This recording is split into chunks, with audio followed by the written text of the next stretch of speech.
Ya, assalamualaikum warahmatullahi wabarakatuh. Perkenalkan, nama saya Muhammad Boy Dezario Aditara Safuddin Albay dengan NPM 71821125997. Di sini saya akan menjelaskan tentang hubungan tenaga kerja dan demokrasi industri. Oke, yang pertama adalah hubungan tenaga kerja di arena internasional. Hubungan tenaga kerja atau labor relation adalah proses dengan manajemen perusahaan multinasional dan tenaga kerjanya mengidentifikasi dan menentukan hubungan-hubungan kerja yang akan berpengaruh terhadap tempat kerja atau lingkungan kerja.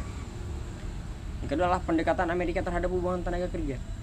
Amerika sering melakukan perjanjian tenaga kerja secara resmi yang dilakukan collective bargaining, di mana perwakilan manajemen dari serikat kerja bernegosiasi tentang upah, jam kerja, kondisi kerja, dan kontrak kerja.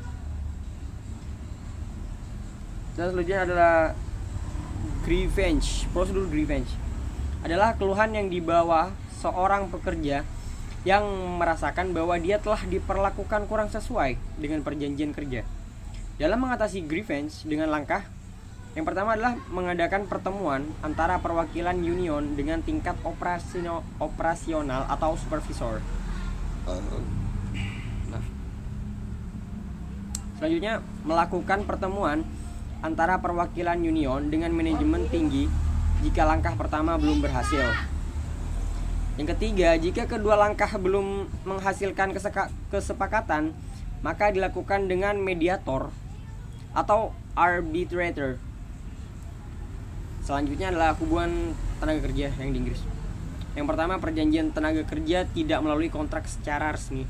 Yang kedua, yang terpenting adalah adanya saling memahami berbagai pihak.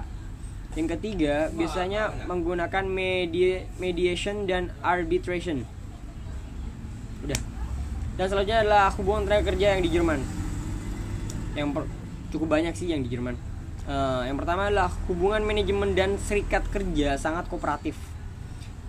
Serikat kerja memiliki kekuasaan yang sangat kuat. Walaupun keanggotaan serikat kerja sukarela, namun secara umum setiap industri besar mempunyai satu serikat kerja. Semuanya perusahaan adalah anggota Employer Federation. Employer Federation. Kekuasaan serikat kerja melakukan negosiasi dengan Employer Federation yang meliputi berbagai masalah seperti upah dan kontrak kerja. Selanjutnya, bila ada perusahaan yang tidak menjadi anggota federasi, maka menggunakan kontrak yang sebagai petunjuk bagi mereka dalam membayar gaji. Dan terakhir adalah walaupun minoritas angkatan kerja diorganisir dengan baik, union dapat menetapkan skala pembayaran untuk 90% pekerja berdasarkan pengelompokan kerja, job classification. Hubungan tenaga kerja yang di Jepang. Manajemen dan serikat kerja memiliki hubungan kooperatif karena alasan kebiasaan sosial. Yang kedua, kadangkala penyelesaian dengan menggunakan pihak ketiga mediator atau arbitrator. Dan komisi tenaga kerja ditetapkan dengan hukum dan kelompok ini dapat membantu negosiasi. Yang keempat, serikat kerja Jepang paling aktif selama musim semi dan akhir tahun.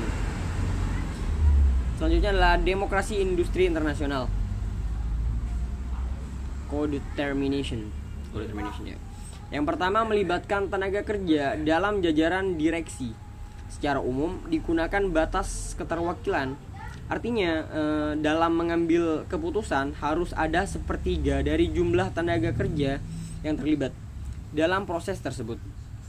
Itu adalah work council. Dewan kerja menjadi pihak yang melakukan tawar-menawar kerja secara bersama di tingkat perusahaan dan serikat kerja. Dan juga shop floor participation. Shop floor participation. Bentuk ketertiban dalam jajaran manajemen yang berasal dari tingkat yang paling rendah mengenai pengayaan pekerjaan, siklus kualitas kehidupan kerja. Dan yang terakhir adalah financial participation. adanya pembagian keuntungan antara manajemen dan para tenaga kerja. Ya, mungkin itu saja yang bisa saya sampaikan. Sekian dari saya. Wassalamualaikum warahmatullahi wabarakatuh.